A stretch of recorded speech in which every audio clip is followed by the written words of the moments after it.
Years ago, the great screen actor Jimmy Cagney was working with a young actress that was about to be fired. He went to the director and said, "Let me talk to her." And he walked over to the actress and he said, "Look, it's simple. You walk in the room, you plant your feet, look me in the eye, and tell the truth." The logo of the X-Files is "The truth is out there." The truth is out there. I'm going to paraphrase. The truth is in here. You're about to hear the truth. I'm an actor. My name is John Cipher. For 7 years, I walked through the door, planted my feet, and tried to tell the truth as Chief Daniels on Hill Street Blues, as General Craig on the hit sitcom Major Dad. I was 2 years on Dynasty. You're on Knots Landing. I've done 5 afternoon soap operas, 12 Broadway shows, and 20 films. One of the Broadway shows I did was the great musical Man of La Mancha on Broadway. I was Richard Kiley's original understudy. I sang the words to dream the impossible dream, to fight the unbeatable foe, to bear with unbearable sorrow, to run where the brave dare not go. I'm here to introduce your host this morning, Dr. Stephen Greer. He's a man who is running pell-mell where the brave dare not go. He was an emergency room physician. In fact, the director of emergency medicine at a major hospital in North Carolina. 3 years ago, he sat his wife and his 4 daughters down and said, "I've been doing this part-time, running after the truth, for 7 years now. Now I'm going to do it full-time." He walked away from all that money to pursue the truth. I always think of Hamlet's great line to Horatio, "There are more things between heaven and hell than are dreamed of in your philosophy, Horatio." I'm going to introduce a man who says, there are more things between heaven and hell than any of us have accepted. And I have the witnesses and the documents to prove it. Ladies and gentlemen, Dr. Stephen Greer.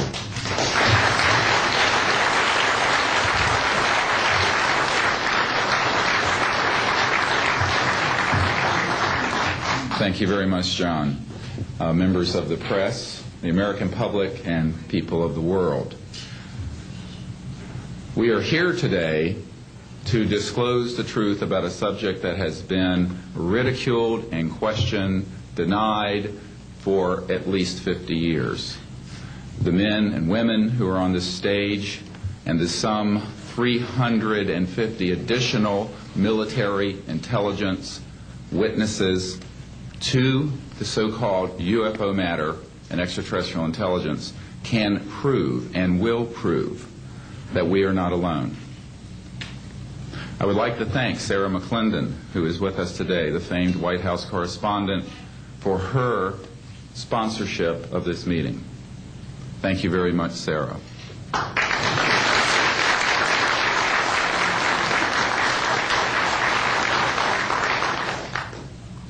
In 1993, a group of military advisors to this project and I met out in the countryside in Virginia, and we decided that it was time for civilians, military, intelligence, and other people to come together to disclose the truth about the subject which is called UFOs.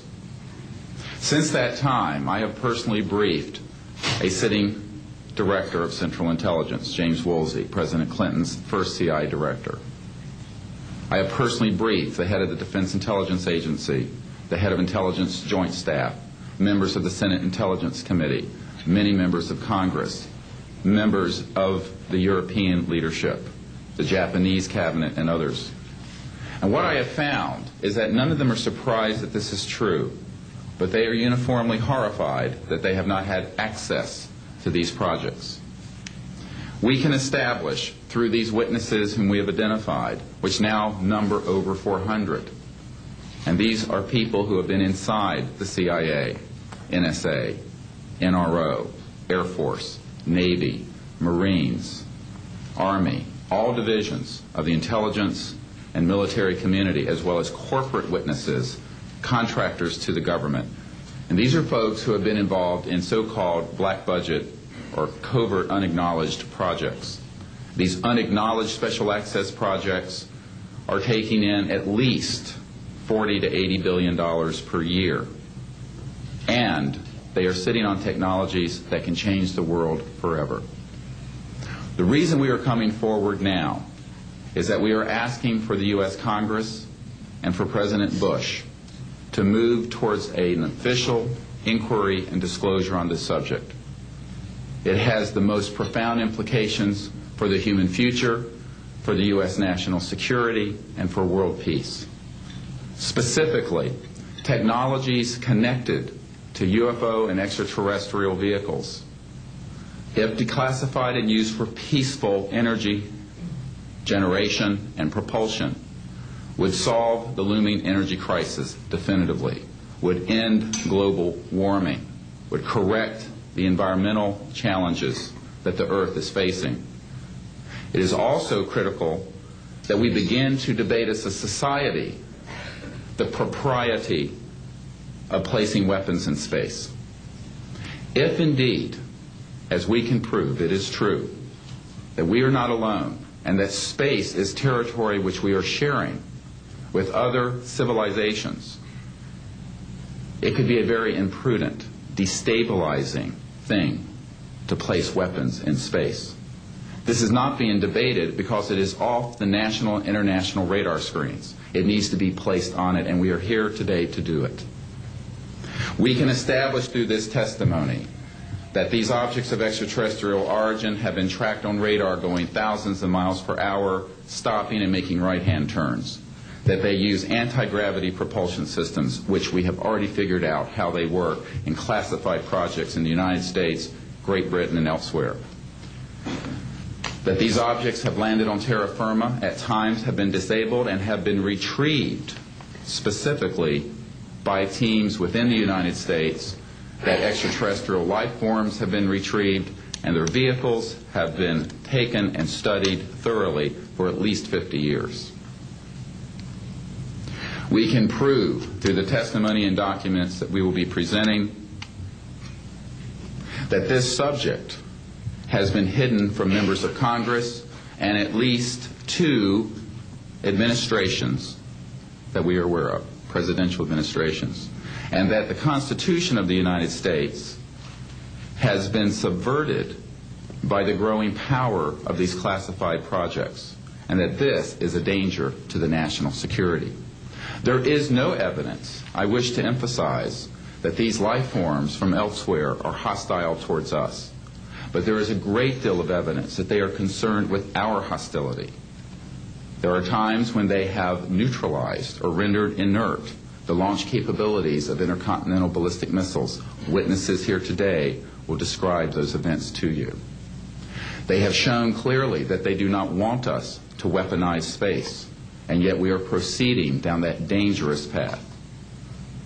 And it will be established that these projects, because they have not been supervised properly by the Congress, by the U.S. President, by the international community, have become a threat to the national security. And for this reason, we feel we must disclose the facts. This is the beginning of the campaign for disclosure. And in a memo that I wrote to President Bush last week, I've stated that this campaign will persist until our goals are met, and they are as follows: that we have open, honest hearings on the subject in the U.S. Congress, that there be a permanent ban on the weaponization of space or the targeting of any objects of extraterrestrial origin, that there be a full and complete study of classified technologies connected to this subject to see how they could be properly declassified and applied for peaceful energy generation so that the world may get off of fossil fuels in enough time to prevent greater ecosystem damage or war over the looming energy crisis, which is sure to sweep the earth in the coming decade. This is a matter of the most pressing import. It has been ridiculed, yes. I know many in the media would like to talk about little green men. But in reality, the subject is laughed at because it is so serious. I have had grown men weep who are in the Pentagon, who are members of Congress, and who have said to me, what are we going to do? Here's what we will do. We will see that this matter is properly disclosed, and these courageous witnesses, the first 21 of over 100 that we have already interviewed on videotape, have stepped forward to speak the truth.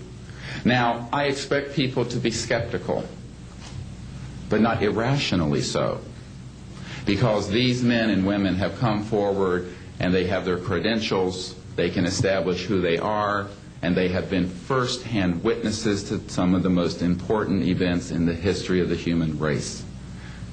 As was pointed out to me by some of the men here, they were charged with handling the nuclear weapons of the United States. Their word was trusted on everything of great importance for the national security. We must trust their word now. As Monsignor Balducci said at the Vatican, in an interview I had with him recently, it is irrational not to accept the testimony of these witnesses.